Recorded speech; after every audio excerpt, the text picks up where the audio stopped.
You are talking about traditional birth attendants. Yes. It was Oh yeah. So are the people that our people accept in the society because they are closer to them, and they always see them as part of them, their relatives, or so to say.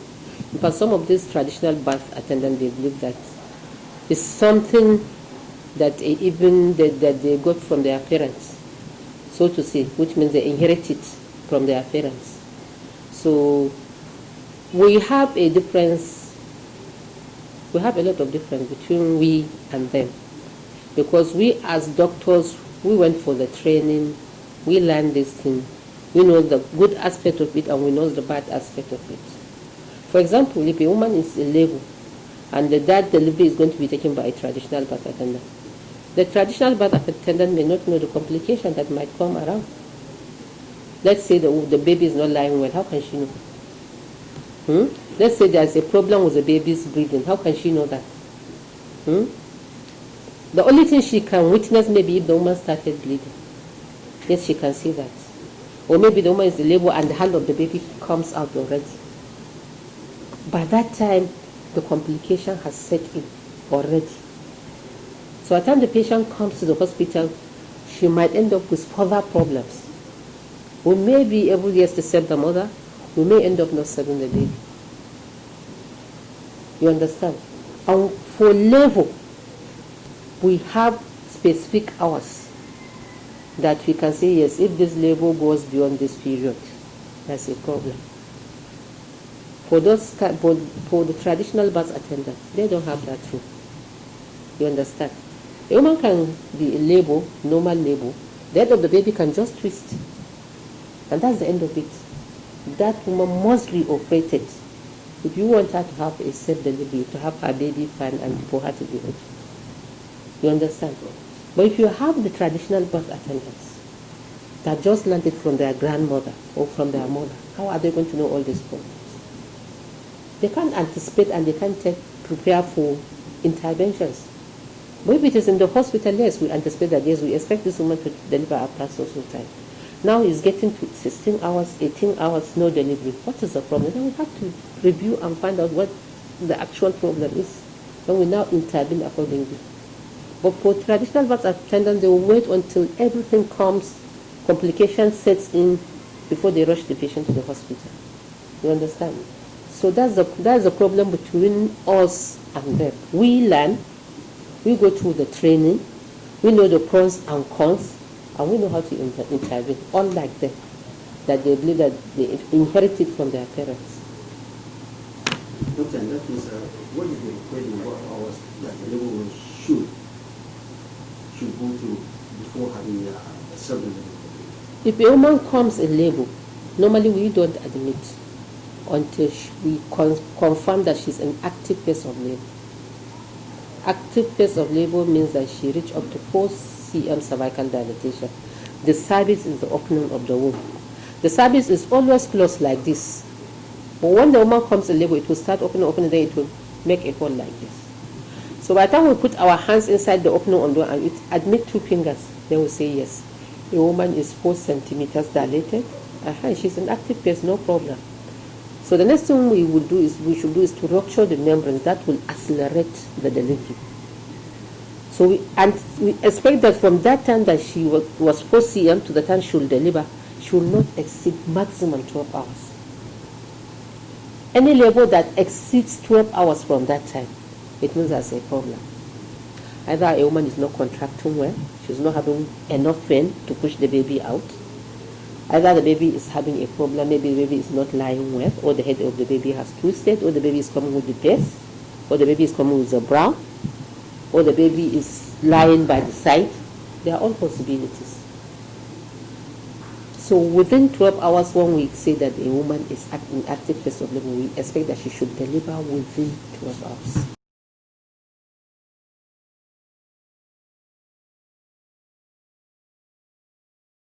Breech is an abnormal presentation. It means that normally if a woman is going to deliver, the baby comes with the head. But once the baby comes out with any other part apart from the normal head, that one is an abnormal presentation or abnormal line. So breech is an abnormal presentation in which the baby presents with the buttocks or the legs. Meaning that if the woman is in labor, if she now comes to push what is coming out, instead of you to see the head of the baby, the first thing you see is the buttocks coming out or the legs of the baby. And that is an abnormal presentation. It can be caused by so many things. If the woman delivers so many times, her abdomen is lax, so the baby can turn anyhow. If the woman is having an abnormal womb, sometimes the womb can be abnormal from day one.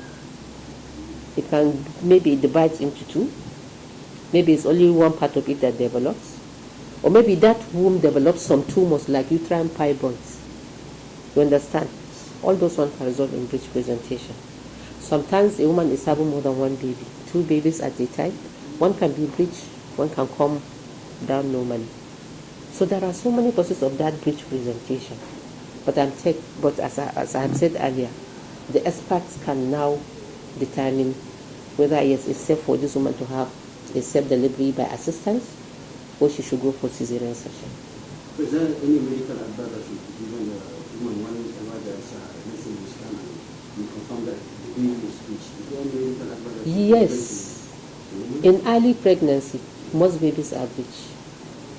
The reason being that their head at that time is bigger than the body. So up to maybe 7 months, getting to 8 months, the baby will remain breech. That is not an abnormality.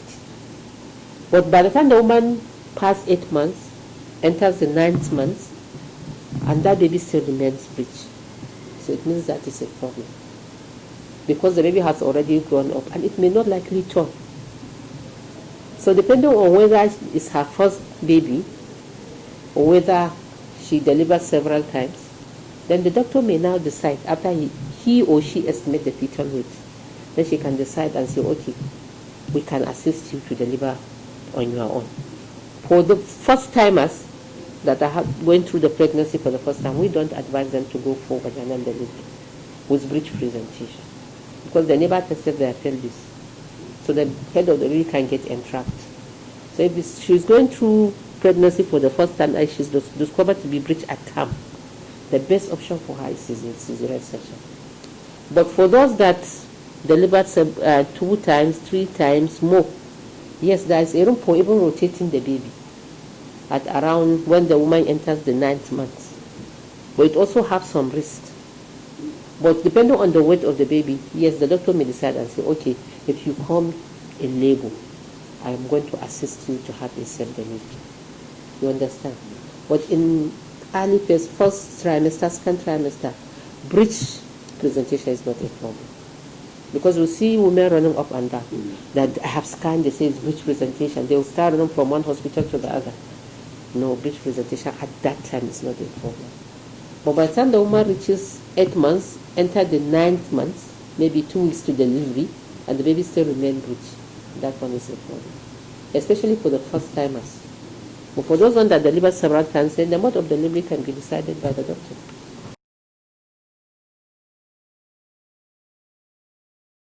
We are talking about cesarean section now. Cesarean section is a surgical intervention that is done to deliver the baby through her womb and also the anterior abdominal wall. After the baby reaches the age of viability, meaning that the baby reaches the time that if it comes out, it will survive. You understand? There are various factors that can make a woman to go for cesarean section. It can be either from the mother's side, it can be from the baby's side, it can be from both the mother and the baby's side, it can be placental cause, it can be social. Social indication means maybe the EDD of the woman is on the 10th of October. And maybe her expected date of delivery is maybe on the 6th of October. Or maybe even before. Then she can decide and say, I want to have this baby on the same day with the day I was born. So that's a social indication. Or maybe the doctor wants to travel before time. He don't want to leave her because he has a fear of complication probably. He can decide and say, okay, since you are going for this, yes, I can do it this time. So social indication is determined either by the doctor and mostly by the patients. They decide when and why. Before now, it was not acceptable, but now, there's a patient will come and say, I want cesarean section. And you don't have a choice, you have to offer her cesarean. That's her choice. That's social indication. She don't want to go through labor. And there's no any medical implication? No any medical implication, because she wants to have her baby safe. She wants to remain okay. She don't want to have any problem later in life. So she doesn't want to have maybe few babies. She wants to go for cesarean section, so you have to offer her that. That's social indication. She wants it, no any reason. And maybe she wants it to have it on the same day of her birthday or any other reason. That's one. That's social. Indications from the mother are various types. Maybe that woman had a tumor, as we have said earlier, common fibroid that develops within the womb, and it will obstruct the baby from coming out. You understand? So that one can be an indication for cesarean section. Maybe the mother has previous vescovaginal fistula repair. That can be an indication for cesarean section or rectovaginal fistula repair, because she might end up developing more complication if she tries vaginal delivery. So that can be an indication for cesarean section. Maybe she has contracted pelvis. It means that the bone of the pelvis cannot accommodate the head of the baby. There's no way you can allow her to have a vaginal delivery. So she'll go for cesarean section. Maybe she had a cervical cancer, early stage of cervical cancer developing. It was diagnosed late, and you won't allow her to go through vaginal delivery. She'll go for cesarean section. You understand? Or maybe she had one previous cesarean section, but the womb was open straight, and the chances of rupture is higher. So in that situation, you won't allow her to go for vaginal delivery. She'll go for cesarean section. Or maybe she has more than 1, 2, 3 cesarean sections. In that situation, the uterus is very weak. It can tear at any given time. It can develop a complication. So for such kind of women, they were booked straightforward for elective cesarean section. On the fetal baby side, yes, as we have mentioned, breech presentations in a woman that is going through labor for the first time. Multiple gestations, maybe when they are not lying, when they are both lying abnormal. Or those babies that are abnormal babies with big head, maybe big tummy, the woman cannot expel them. So all these kind of babies, they also go for cesarean section. Or the baby is not lying well, maybe transverse lie. The head is on one side, the buttock is on the other side. So all this was oblique lie. Or maybe the head of the baby twisted, as I have mentioned earlier. We have placental indication, as I have mentioned. Maybe the woman just started to bleed. Just suddenly, she was just sitting down, bleeding started. No pain, nothing. And when she had the scan, they say it's abruption. Abruption and placentophilia, meaning that the womb, we know what is placenta. We have the womb, which is the main organ where the babies used to lie inside before delivery. Then we have a placenta, which develops as a result of the pregnancy. And that placenta is the one that is feeding the baby. Mabia. So in situations where you have that mabia, that comes where the mabia comes out and obstructs the opening of the womb, there's no way the baby will come out before the mabia. So we have to deliver the woman by cesarean section. Then sometimes the woman will just wake up all of a sudden, or maybe she fall down, or just of a sudden she will start having severe pains, bleeding will start. Before you know it, she will go into shock. That is abruptio placenta, meaning that the mabia separated from the main womb, and the blood of the mother will be accumulating within the womb, and the baby's breathing will change before you know it, and the baby will die. That's abruptio placenta. So if you catch those kind of women early, and the babies are alive, straightforward, we will them for cesarean section. Then you have other situations where the baby, the woman will start laboring, the water bags will just break up, and the cord of the baby will just come out. We call that cord prolapse. In that situation, within a few minutes of that event happening, you can end up losing the baby. So we prepare the patient there and then for cesarean section. Cesarean section is a surgical intervention that is done. We doctors, honestly, if not a necessity, we don't want any patient to go through the cesarean section. But once there are indications, we always tell a patient, you must do this. But in this era, you always tell them that, yes, this is why we say this. Then it's your choice now to decide what you want. Yes, you go for cesarean section because of this reason. If you fail to go for cesarean section, these are the possible implications. This can happen to you, this can happen to your baby. But make your own decision. When a woman had the first cesarean session, unless if she has a repeat indication, unless the indication is a persistent one, no one will do cesarean section for her again. Which one is a persistent indication? Let's say she had 2-3 cesarean sessions before, she'll go for another cesarean section, as I have mentioned earlier. Let's say she had VVF repair, no one will allow her to try vaginal delivery. Or her pelvis is contracted, that baby cannot come out in any way, because there are those that they have very contracted pelvis. And no matter how many deliveries, they must go through cesarean sections. No one will allow them to try vaginal delivery after cesarean section. But there are those that can have cesarean section after 5-6 times, they will have their normal deliveries. Maybe the cesarean section is just a twin delivery, abnormal. She can go for vaginal delivery also. Maybe the baby she delivered was a big baby and this one is a small baby. She can go for vaginal delivery. Maybe it's hypertension, elevated blood pressure, problematic one. Now she's not having hypertension, she will go for vaginal delivery. So unless if it is a recurrent indication, we don't tell patients come for repeat cesarean section. Only when there's a recurrent indication, that's when we now advise them to come for a repeat procedure.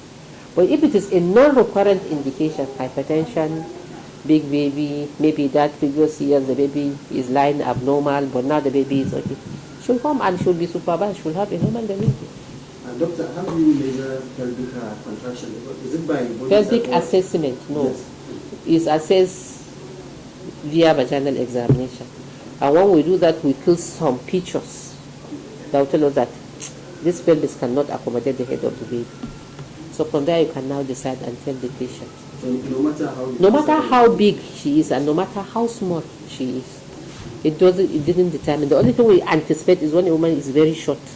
Sometimes if you say short stature, less than 1.52 centimeters, maybe she may end up having a small pelvis, so she might end up with cesarean section. But no matter how big a woman is, she can end up with CS because of contracted pelvis. No matter how small she is, she can have a normal delivery, so long as her pelvis is okay.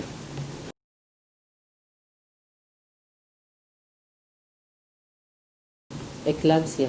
Eclampsia means convulsions, and that is what Hausa people call jijjiga. Convulsions means when a woman feeds either in labor, before the onset of labor, or after delivery as a result of elevated blood pressure. Elevated blood pressure is hypertension. So when a woman is hypertensive and she's not attending antenatal care, or yes, she's attending antenatal care, but in an improper environment.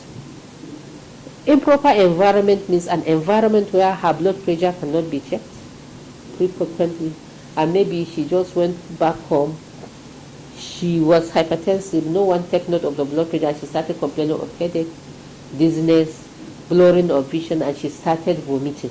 All those features are telling you that this woman might convulse at any given time. So by the time the woman convulses, we call that eclampsia. And that one is a serious complication, because anytime she convulses, the blood supply to the brain will go down. And the oxygen supply she will get and the one the baby will get also will go down. And most of them, they delivered, but the babies end up being dead, even if the woman survives. And this eclampsia is a common cause of maternal death in northern part of Nigeria, specifically Kano. We have what you call an eclamptic ward. Something that I have never seen in any place. But we have an eclamptic ward. They call it Dakinduhu, Akano. Yes. It's there in Murtala Mami Specialist Hospital. While I was a medical student, I saw an eclamptic patient once in Jos. Once. Throughout my stay in Jute, I saw one eclamptic patient and she survived. But here in Kano, we have what you call Dakindu. And that is where we are keeping the patient. Why they are saying Dakindu? Because they were kept in the dark environment. Because they will believe noise, sounds, whatever, will make them to start convulsing again. Eclampsia have a serious implication. It have a serious complication on the mother and the baby. The baby can die. Most eclamptic patients end up losing their babies.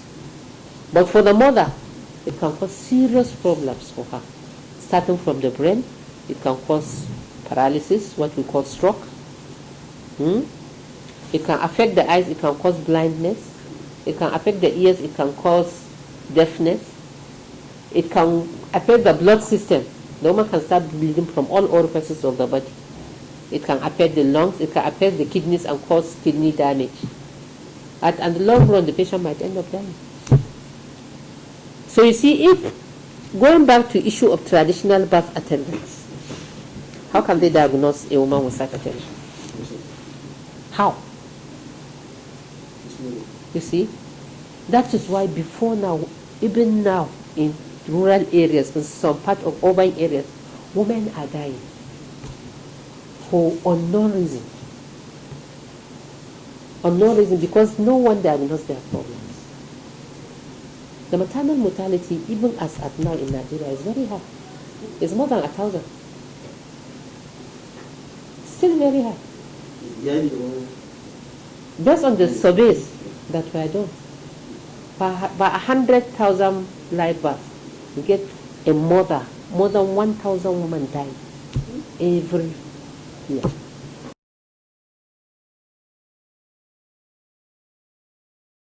If a woman knows when she menstruates last, then her expected date of delivery can be calculated for her. But for those that don't know when they menstruate last, it will be difficult for you to get their expected date of delivery. So most of them rely on their ultrasound scanning results. And the early scans give you a better date as far as delivery is concerned. The late scans, they can add either 2 weeks or 3 weeks. You understand? So if it is an early scan, sometimes we rely on it. But late scan, we don't rely on them. And moreover, it depends on the person that did the scan. So I can scan a patient now and say, okay, the EDD is going to be today, 13th of September. Somebody can scan that patient and say, she has passed her date. Somebody can scan her and say, in the next 1 or 2 weeks. You understand? That is why we always give a range, plus or minus 2-3 weeks. But if the woman is sure of her last menstrual period, yes, I started my menses today, the doctor will be able to calculate that, yes, your expected date of delivery is likely to be this.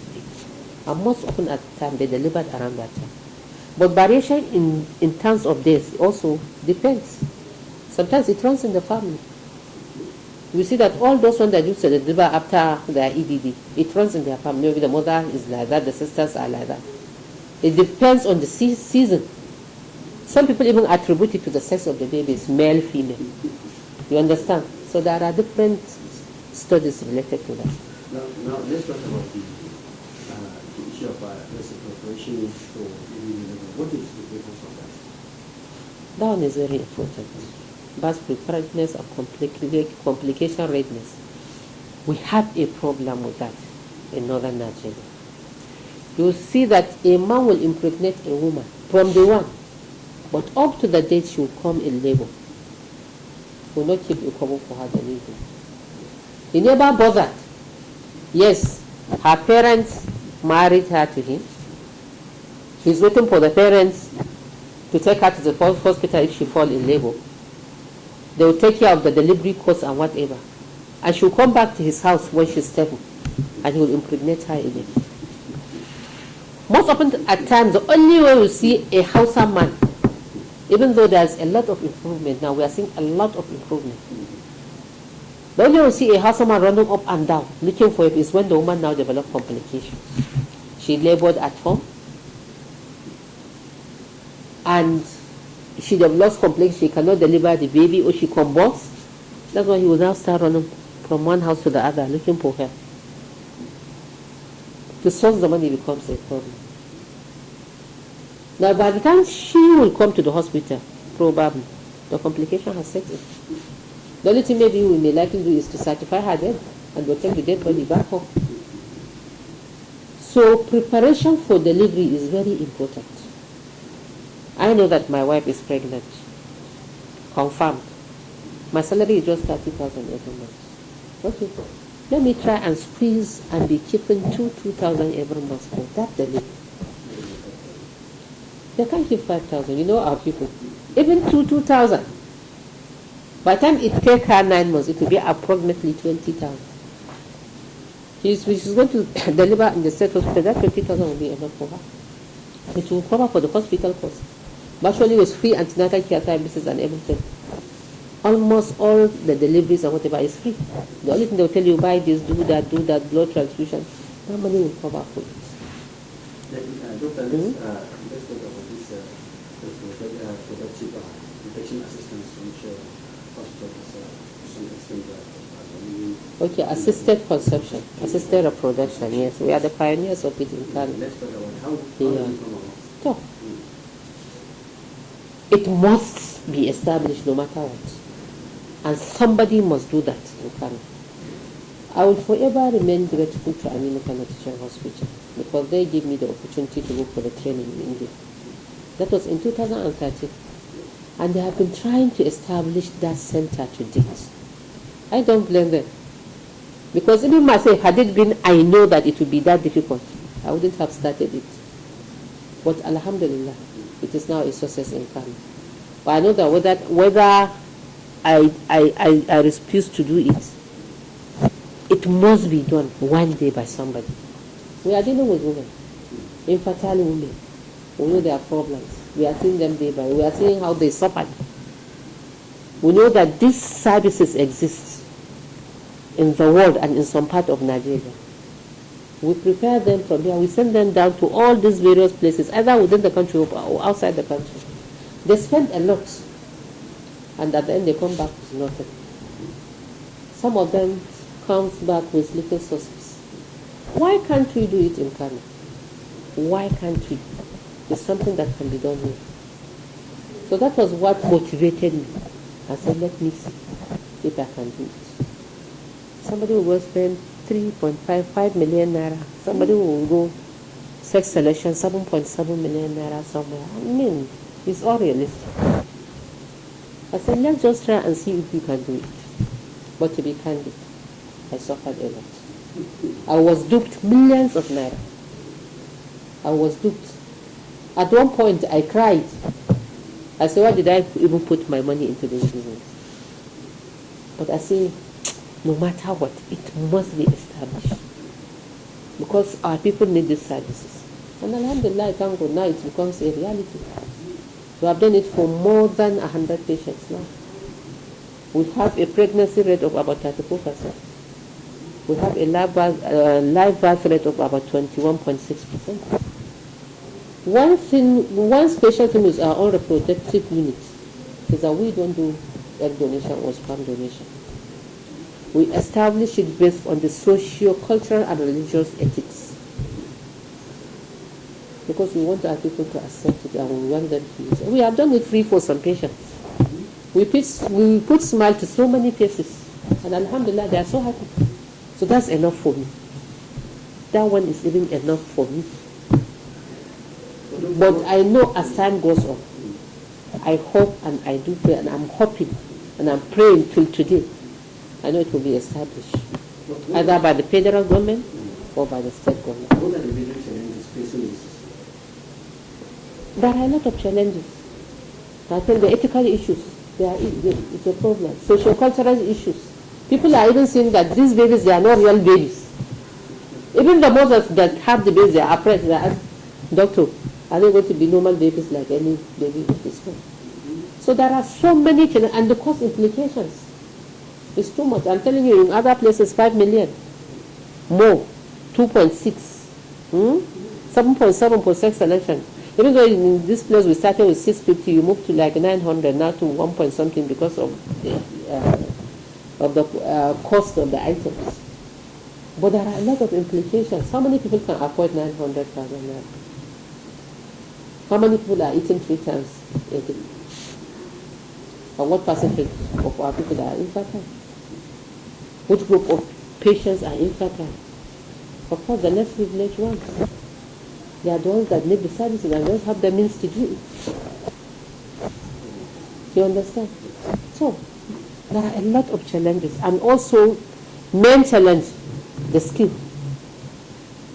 I can't do it, and yes, I want to learn the services. I want to learn the procedure, but I need an embryologist. An embryologist is a person that will now look at the eggs. He's the one that will tell me, okay, these are the good eggs, these are the ones that we are going to use, and he's the one that will help me now put the eggs inside back into the womb. It's a combined. Yes, so anytime I'm going to do the procedure, I have to invite my embryologist, either from Lagos, from Abuja, or from Jos. And I have to pay him for each procedure. I have to pay for his transportation. I have to pay for his accommodation. So it's not easy. Honestly, it's not an easy procedure, but it must be done no matter what.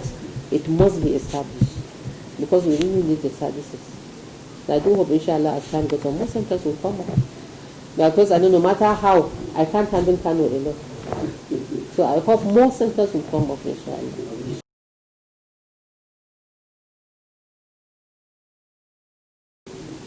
Any woman with vaginal discharge is sexually transmitted infection. And a woman will come to you with her husband that she has seen discharge.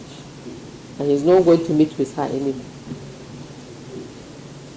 And she will start confessing, either a man or a. So, and that's the end of it. From there, mental disharmony will come in. And if care is not taken, she might end up being diagnosed. Now, discharge in a woman is a normal thing. A woman that doesn't have a discharge at all, she's sick. And that discharge varies. The type, the color varies, depending on the time in the cycle. Within the first 10 days of the cycle, it is pure white. Within the second 10 days of the cycle, it is like water, colorless and very slimy. And that is telling us that, yes, the patient may conceive if she meets her husband within that period. Within the last 10 days of the month, it is white and it contains something like what you call kindurmu. It has some solid components inside. But so long as the discharge is not itchy, it's not offensive, there are no rashes, it means there's no problem with that discharge. The woman will keep on taking antibiotics every day, vaginal discharge. And in this era of sexual stimulants, where a woman is using these different drugs of magnum matter, the insatives, the oral medication, and whatever, they tend to have copious vaginal discharge. And if they fail to wash it on time, infection will set in. So a woman that doesn't have vaginal discharge at all, she's sick. Let the community knows about that. Each woman must have a vaginal discharge from time to time. But so long as it's not itchy, it's not offensive, and no rashes, it means it's a normal discharge. So what is cervical cancer? Well, cancer generally is an abnormal growth. Abnormal growth that failed to be controlled. And cancer can appear anywhere in the human body. But cervical cancer means the cancer of the opening of the womb. And it's one of the cancers that is disturbing women now. In fact, it is estimated to be second to breast cancer. Before we are seeing this kind of cancer in older women, but now we are seeing it in younger and older women. Women within the reproductive age group, 28 above, up to 60, 70 years.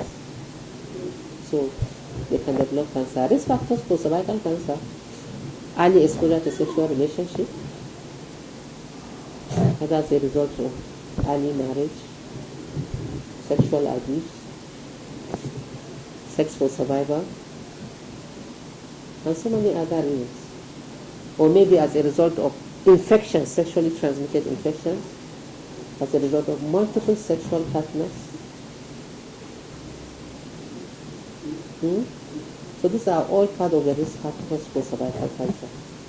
One good thing with cervical cancer is that it can take up to 15 years before it manifests. The only problem we are having is our women are not going for screening.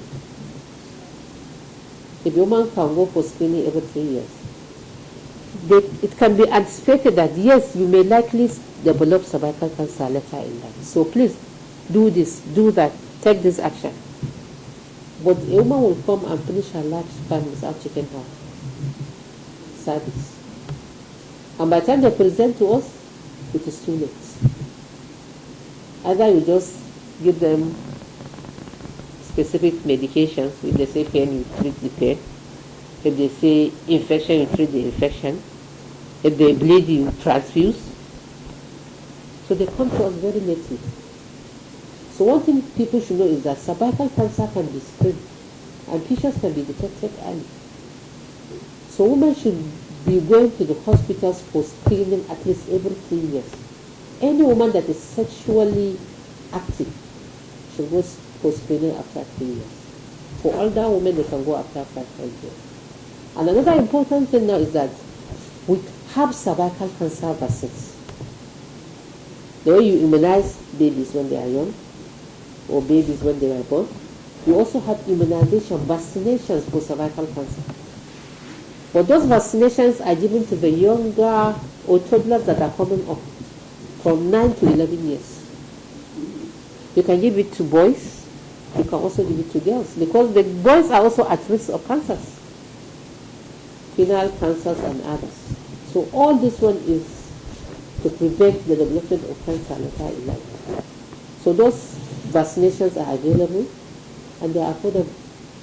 Because if you can spend anything around 36,000 for adults, 48,000 or less than that, for something that can prevent you from cancer later in life, what is the cost? So those vaccinations are available. So if anyone is interested in such kind of vaccinations, they can make a request that can be given. We should try as much as possible to give it to our children. Those children that are now like class 5, class 6, GS1, they can have all these protective measures. And for adults also, it doesn't mean that because I'm married now, I have children, I cannot have the cervical cancer vaccine. You can go and be vaccinated. It can prevent you against some certain kind of viruses. Because these viruses are different, they can be up to 100 different types. So it can give you some protection about other type of viruses. If you have this type of infection, even if it fails to manifest, it can prevent you from other type of infection. So, Doctor, is there any medical advantages to orphans to undergo laboratory tests? Of course, serious advantage. Because there's nothing that we didn't see in this world. We have seen a lot. We have seen all different categories of people that married all these, divorcees, that have sexually transmitted infection or even HIV. And at the end of the day, they all end up dead, and their families are running in the streets. So screening before marriage is very important. And there's nothing like no, I wouldn't watch. No. Be it either the first marriage, subsequent marriages, please, even if it is a baby that is going for marriage, that baby should be screened. So screening is very important before marriage because it will help to detect the problems. And screening is not for sexually transmitted infections alone. We screen for sickle cell disease as well. Because if the husband is AS and the wife is AS, they might end up having syphilis. And at the end of the day, that marriage, they're not going to enjoy it. Because they'll be battling with that sickle cell child, even if he is one, or if she's one. And they'll spend a lot of money on that child. So we screen for sexually transmitted infection. If they are treatable, we treat. We screen for sickle cell disease, and we advise the couple. At the end, we give them room to make their final decision. Because if you are a sick carrier and I'm a carrier and we say yes, we want to get married because of love, okay, fine. Know what to anticipate later in life. If you have HIV positive and she's HIV negative and she says she wants to marry you, what are the implications? Does she make her own decision or you make your own decision? So it's always good to do that. We have seen a lot of couples that are living in peace, but they now get somebody into the family and they end up being HIV infected. So that screening is very essential. Let's just screen, find out what the actual problem is. If there is, then we manage. Sexual assault. That one is a very serious issue. It's an issue of serious concern. In fact, these days we are seeing a gang rape, where a gang of forces will rape a particular girl. You understand? And most of the assailants, the person that are involved in that, maybe they are known by the victim. Maybe it's an uncle, maybe it's the father's friend, maybe it's a brother, maybe they are cousins, maybe it's the father himself. You have seen that situation where a father impregnates his daughter. Now in our own society where everyone will now jump in to the country, and specifically to Kano, we are saying Bible Marai. Anyone that comes to Kano now is part of us. Those people that have nothing to do, they are the people that perform all these kind of things. Even the unemployment, there are youth that are not employed. That's when the bad idea will start coming in. And what they try to do is either to seduce them or to try to give them something that will attract them. And that's how the whole thing starts. The worst thing is when it starts, when they now get the victim, they don't bring the victim to the hospital directly. They carry the victim home, they wash the victim up, and most often at time, by the time they come to the hospital, we can't get any evidence. And most often at times, the relatives will hide the information because they don't want the girl to be exposed because of stigmatization. And they are right. Because there is no law in the country that says that any assailant or anybody that is caught with this kind of problem, this is the action. So the girl will be stigmatized, and at the end no one will marry her, and she may end up with prostitution. So these are all possibilities. So I think the government should try as much as possible to come up with a law against this kind of people. And the parents should also try their best to take care of their children. So sexual assault is a very serious problem, and it's even in fact, it's beyond control. What is happening is even beyond control. What we are seeing is so terrible. What is your advice to particularly on the issue of maintaining your health? Maintaining women generally. Okay. So generally, we know what am I going to say? The health of the mother is related to the health of her family. Because if anything happens to a mother, it means that family is in jeopardy. Not even that family in particular. It means the whole community. It may even be the whole country. It may even pass across another country. So as women, we should try to look after ourselves. How do we look after ourselves? We must be empowered. That's the only way. If a woman is empowered, she can take care of herself. Even if she lost her husband, she can take care of her family. You understand? Empowerment doesn't mean that a woman should deliver 10 times. Yes, I'm empowered, I have money, so I should be delivering every year. How can I take care of the children? So contraception comes in now. Yes, I'm empowered, I should have children, and I should rest in between. I should remain healthy. So that I can take care of myself, I can take care of my family, I can take care of my husband, I can take care of the extended family, I can take care of the whole community. That is why we are called women.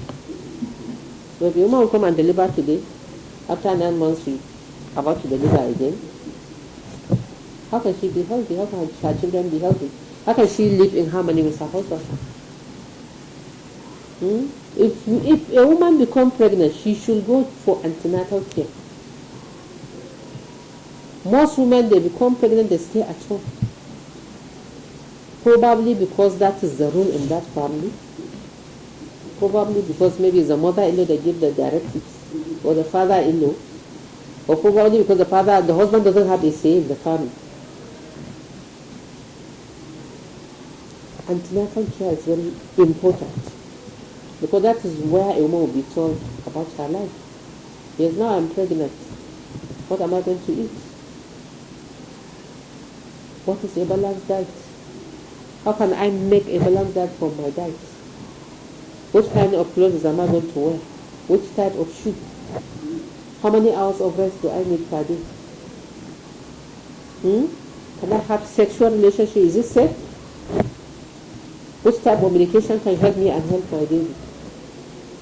How can I identify danger signs? Would traditional birth attendant tell her all these things?